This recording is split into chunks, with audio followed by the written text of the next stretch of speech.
Okay, never mind. Cut.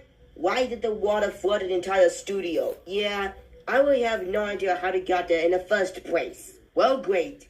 It looks like we have to fix everything. The clapboard is broken, and my camera has been damaged.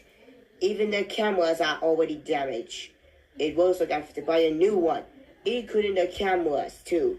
Anyways, let's just drain all the flood out of the studio, and then we can go to take 8.